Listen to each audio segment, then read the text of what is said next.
Hey guys, welcome back to Morgan Hill Farms. So I have had some comments asking questions about my seed starting setup, so I thought I would do a little video just to show you how I start all my seeds inside.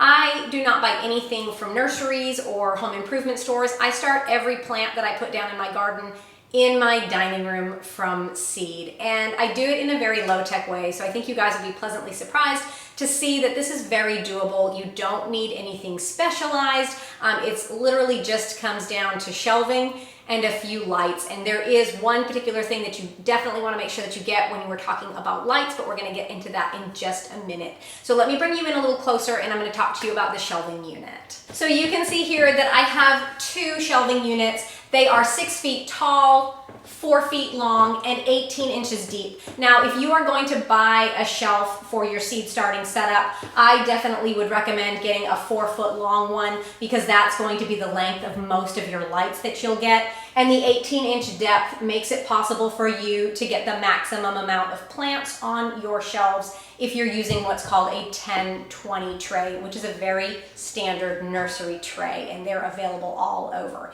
So one of the reasons that I really love these shelves are because they are wire racks and they are adjustable. So you can see that some of my shelves are at a much different height than other ones. So for instance, this shelf here, it has a lower shelf height than, let's say, this one here. And the reason that that is so nice is because when I'm starting my seedlings, I don't need a huge distance between this shelf and this one. In fact, I need my lights to be very close to my seedlings as they germinate. I like to keep them about 1/2 to 1 inch away from the lights.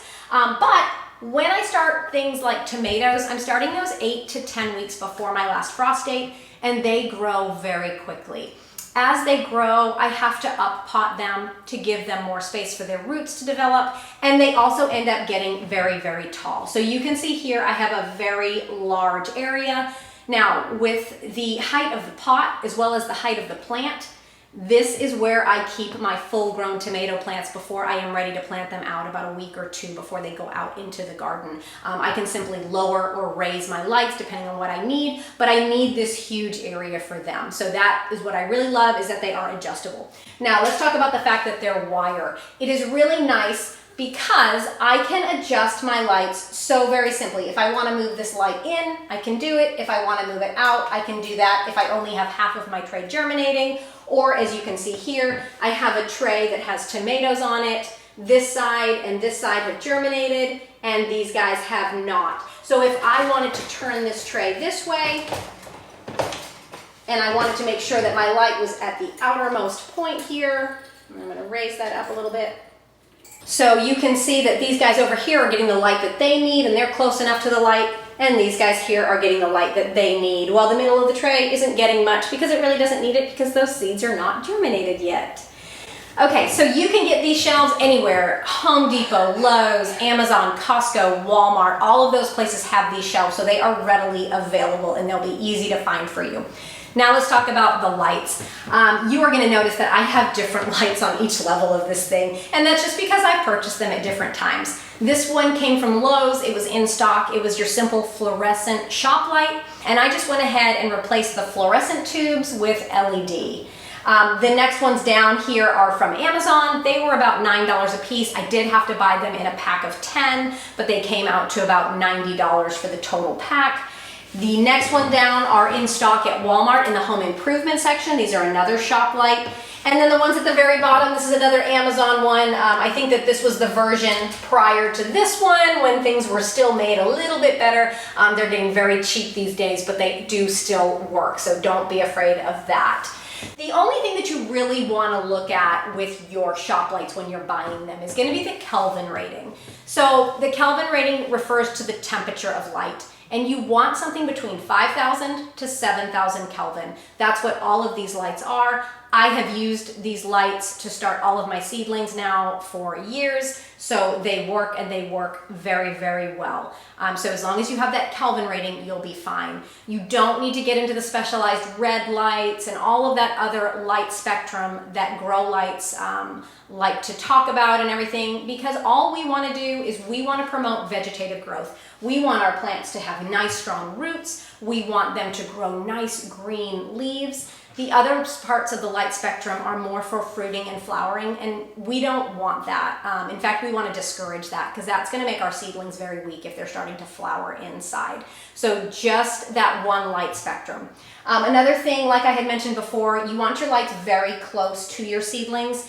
The light that comes out of the lights in a grow room are not going to be anywhere near the intensity that the sunlight outside is. So we want to make sure that we are getting a nice amount of light to our plants, that they're not having to stretch and look for that light and become what's called leggy. They'll get really long stems and they'll be very, very weak. And you can also see here that I have 2 grow lights per shelf. Sometimes if I have extra lights before I'm starting everything, I'll actually throw a 3rd one on here, but typically I just have the 2 lights and that has worked fantastic for me. So I highly recommend doing 2 lights per shelf just to give your trays a nice coverage of light. Now when you get your shop lights, you're going to find that they come with small little S-hooks and chains. These are really nice because, like I said, you can just move them around, you can adjust the height of them, but I always find that what they send me out of the box is never long enough for a chain, and I always end up losing S-hooks. So I always go down to Lowe's and I will just buy a certain length of chain, and I also buy S-hooks. They come in a pack of 100, I believe, and I just use those to extend my ability to raise and lower my lights. So that's really handy to have. Another thing that's really nice if your shop lights come with it, and most of them do, is that they are called linkable. So you'll find that on the end of your shop light, it will actually have an outlet where another light can be plugged into that. So you link them all together, so when you turn one on, you turn them all on. And that's also very helpful because if you only have one outlet in your wall like I do, you're going to want to save that outlet for a power strip. Power strips are another thing that is super helpful because you're going to find that you have lots of things to plug in your grow room. What's also nice about power strips is not only do they increase your ability to plug more things in, but with just the click of that button, you can turn off all of your lights at night and not have to go individually and click them all off. Now this next item that I'm going to mention is not a necessity, but it is nice to have. So you can see here I have a 1020 tray, and underneath that I have a heat mat. So this heat mat heats up to about 75 to 85 degrees, and it's going to help some of your seedlings sprout. So not everything needs this, but right here I am sprouting ginger. Ginger is grown in Southeast Asia, and it really likes that hot, humid, tropical weather. So I'm trying to recreate that environment here with this heat mat. Another one of my crops that I always will sprout on a heat mat are peppers. Peppers can take anywhere between 7 to 14 days to germinate, and I want to be closer to that 7-day mark. So the heat mat for them makes them germinate much quicker for me, especially if you're worried about counting back from your last average frost date and you are needing things to sprout at a certain time. I would highly recommend getting the heat mat for your peppers.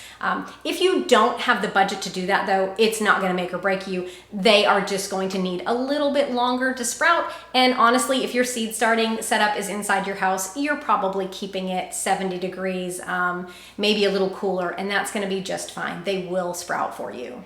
You're also going to see here that I have this cute little yellow sticky pad. Now, if you've ever dealt with fungus gnats, you know how incredibly fun those are. Actually, they're not fun at all. If you get them in your house, they will be in your dining room, in your kitchen, in your family room, in your living room. They'll be everywhere. They'll be up your nose. It's horrible. So if you start seeing these tiny little bugs in your seed starting area, you're going to want to get these right away. If you can catch them early, then you can eliminate the problem. Fungus gnats are tiny little bugs that end up getting onto your soil. They lay eggs and they make babies, and it just perpetuates, and then you have a huge population of fungus gnats. They are attracted to this yellow sticky trap though, and that's going to help keep them at bay. If you can trap the adults, then they cannot lay their eggs on the soil. Another thing that people also do is they will cover their seed starting soil with vermiculite. Now that prevents the adult fungus gnats from getting down into the soil to lay their eggs, but honestly, I always find that when I water, especially when I'm trying to germinate seeds, that the vermiculite just washes off of my soil. So the sticky traps have worked very well for me, where the vermiculite really hasn't made much of a difference. Now, when I start most of my plants, I am using soil blocks, and there's a couple of reasons why I like to do that. First, I don't have to have any separate containers other than these 10-20 trays to contain the blocks. The second thing is I love using my own soil mix because I know what's in it, and I know that my seedlings are going to grow strong and healthy and have all the nourishment that they need with minimal fertilizing after they've been started. And the last reason is because I can fit 50 blocks in one of these trays. And on these 4-foot shelves, I can actually fit 4 trays, which gives me the ability to start 200 seedlings per shelf.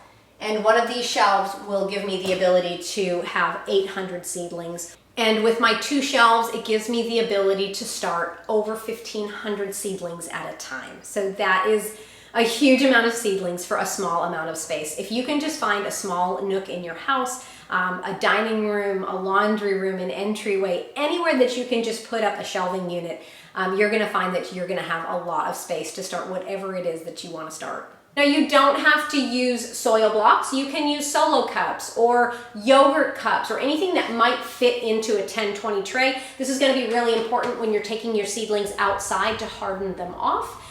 You'll want them to be easily carried. You can use something like this. This is a 10-20 tray with an insert, and then I have these little pots that sit in here. Without this insert, if you're using pots or solo cups, they can get pretty wobbly. I've had a kid or two dump a few plants on me, taking them in and out to harden them off. So I would suggest the sturdier, the better. But this is the first year that I've used these particular trays and cups. They are from Bootstrap Farmer, and they're extremely well made. They're meant to last a long, long time, whereas the 10-20 trays that I had used before were very flimsy and cracked, and they weren't great quality, but I made them work for a few years, so you can totally do that as well. Okay guys, well I hope that that video showed you that you really don't have to have anything high-tech to start seeds inside. You don't need a huge investment. You don't need the fancy grow lights. You can use really whatever you have on hand. Even if you just have a bookcase that's already in your house and maybe some shop lights in your garage, you might even be able to find something like that on Facebook Marketplace or Craigslist or something. So these things are really, really easy and really doable. So if you're thinking of starting your seeds and you don't want to have to go buy your plants this year, I highly suggest you guys give it a try. But thank you all so much for hanging out with me, and I hope you guys have a great rest of your day.